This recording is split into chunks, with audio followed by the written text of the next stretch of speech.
नमस्कारम everyone. Laxmikant की ये मोटी सी बुक जिसे पढ़ने में आपको बहुत डिफ़िकल्टीज़ होती है, उसे मैं आसान शब्दों में समझाने की कोशिश करूँगा। और ये जो चैप्टर है शेड्यूल, ये चैप्टर काफ़ी ज़्यादा इम्पोर्टेंट है क्योंकि इससे ऑलरेडी प्रीलिम्स में काफ़ी ज़्यादा क्वेश्चंस आ चुके हैं। तो इस वीडियो में मैं उन्हीं टॉपिक्स को डिस्कस करूँगा और शेड्यूल देखने में तो काफ़ी छोटा लगता है, लेकिन ये काफ़ी ज़्यादा इम्पोर्टेंट है आपके लिए। मैं बताऊँगा आपको कि इसमें कौन-सा टॉपिक, कौन-सा शेड्यूल ज़्यादा इम्पोर्टेंट है आपके एग्ज़ाम के पर्सपेक्टिव से। तो वीडियो को पूरा देखना और पसंद आए तो लाइक करना नहीं भूलना। तो चलो पहला शेड्यूल के बारे में जानते हैं और पहला शेड्यूल जो दिया हुआ है इसमें ये बात करता है कि जो स्टेट्स और यूनियन टेरिटरीज़ हैं, उनके नाम को लेके। इसके अलावा स्टेट्स का जो टेरिटोरियल जुरिसडिक्शन है, उसके बारे में भी ये बात करता है। अब हम बात करेंगे सेकंड शेड्यूल के बारे में और सेकंड शेड्यूल जो है हमारा, इसमें ये बात करता है कि जो भी प्रोविज़न रिलेटेड है, अलाउंसेस, प्रिविलेजेस और इमोलमेंट्स जो दिए जाते हैं, उनके रिगार्डिंग। और ये जो सेकंड शेड्यूल है, काफ़ी ज़्यादा इम्पोर्टेंट है क्योंकि ये प्रीलिम्स में आ चुका है ये क्वेश्चन और इसमें ये पूछा था कि जो सेकंड शेड्यूल है, जो कि डील करता है अलाउंसेस और प्रिविलेजेस से, ये किन-किन लोगों को दिया जाता है। तो वो किन-किन लोगों को दिया जाता है, वो मैं अगर आपको बताऊँ, तो पहले दिया था वो प्रेसिडेंट को, फिर गवर्नर, स्पीकर ऑफ लोकसभा और deputy speaker of Lok Sabha, chairman of Rajya Sabha, deputy chairman of Rajya Sabha, speaker and deputy speaker of legislative assembly of Indian states, chairman and deputy chairman of legislative councils of Indian states, supreme court जज, high court जज और CAG. तो ये CAG वाला ही option था और ये चीज़ें याद रखिएगा कि कैग भी इसमें इन्वॉल्व्ड है। तो चलिए अब चलते हैं तीसरे शेड्यूल की तरफ और ये क्वेश्चन भी पीवाईक्यू में आ चुका है। सेम इसी तरीके से पूछा था कि जो थर्ड शेड्यूल में ओथ और अफर्मेशन की बात की जाती है, वो किन-किन लोगों के लिए है?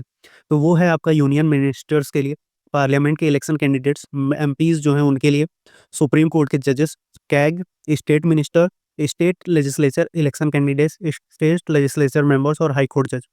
तो ये चीज़ें याद रखिएगा आप लोग। तो चलते हैं अब चौथे शेड्यूल की तरफ और चौथा शेड्यूल काफ़ी ज़्यादा सिंपल और इसमें बात किया गया है जो allocations of seats for state and union territories in Rajya Sabha. तो राज्यसभा के अंदर 2 सीट्स का एलोकेशन किया गया है स्टेट और यूटीज़ का, ये उसके रिगार्डिंग बात करता है। वहीं अगर फिफ्थ शेड्यूल की बात करें, तो ये जो है, ये एसोसिएटेड है कि the administration and control of schedule areas and scheduled tribe areas. तो इन एरियाज़ के में जो इनका एडमिनिस्ट्रेशन और कंट्रोल है, उसके रिगार्डिंग ये बात करता है फिफ्थ शेड्यूल। तो काफ़ी छोटा और सिंपल है, लेकिन काफ़ी इंपॉर्टेंट है आपके एग्जाम के पर्सपेक्टिव से।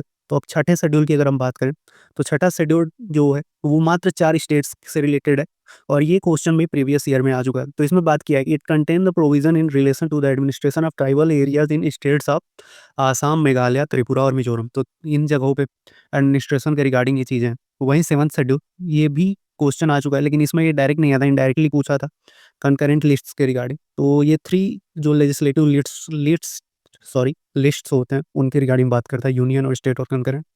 तो ये याद रखिएगा। अब चलते हैं हम 8वें शेड्यूल की तरफ और इससे पिछले 2 बार से काफ़ी ज़्यादा प्रीलिम्स के क्वेश्चन आ चुके हैं।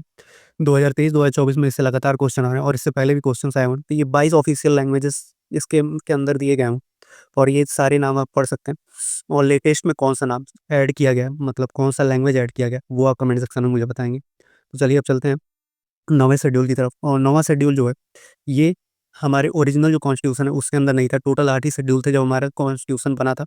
बाद में इन 4 को 9वें, 10वें और 11वें और 12वें शेड्यूल को ऐड किया गया। तो इसमें बात किया गया है लैंड्स रिफॉर्म्स और एबोलिशन ऑफ जमींदारी सिस्टम। तो ये चीज़ें काफ़ी इंपॉर्टेंट है और ये क्वेश्चन भी आ चुका है प्रीलिम्स में और इसमें ये पूछा था कि सबसे पहला अमेंडमेंट क्या हुआ था? तो सबसे पहला अमेंडमेंट यही था। इसी को ऐड किया गया था हमारे कॉन्स्टिट्यूशन के अंदर पहले अमेंडमेंट के द्वारा।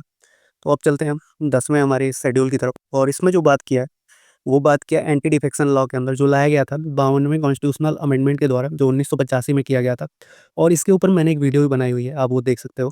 इसके अलावा आप बात करें 11th शेड्यूल के बारे में, तो ये डील करता है हमारा पंचायत से के रिगार्डिंग और पंचायत के जो भी पावर और अथॉरिटीज़ हैं, उनके रिगार्डिंग। इसमें टोटल 29 मैटर्स हैं, तो ये 11th शेड्यूल था। वहीं अगर बात करें हम 12th शेड्यूल जो कि आखिरी शेड्यूल है, तो ये शेड्यूल बात करता है म्युनिसिपैलिटीज़ के रिगार्डिंग, उनके पावर, अथॉरिटी और रिस्पॉन्सिबिलिटीज़ को लेके और इसके अंदर टोटल 18 मैटर्स ऐड किए गए।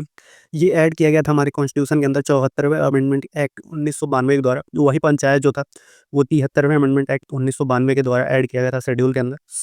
तो ये था आपका शेड्यूल का चैप्टर और उम्मीद करता हूँ वीडियो आपको काफ़ी आसान लगा होगा और वीडियो अगर पसंद आया हो तो लाइक कर दें क्योंकि लाइक काफ़ी ज़्यादा इंपॉर्टेंट है मेरे लिए, जिससे मुझे पता चलेगा आपको ये सीरीज़ पसंद आ रही है। तो चलिए मिलते हैं आपसे नेक्स्ट वीडियो में, तब तक के लिए जय हिंद, जय भारत।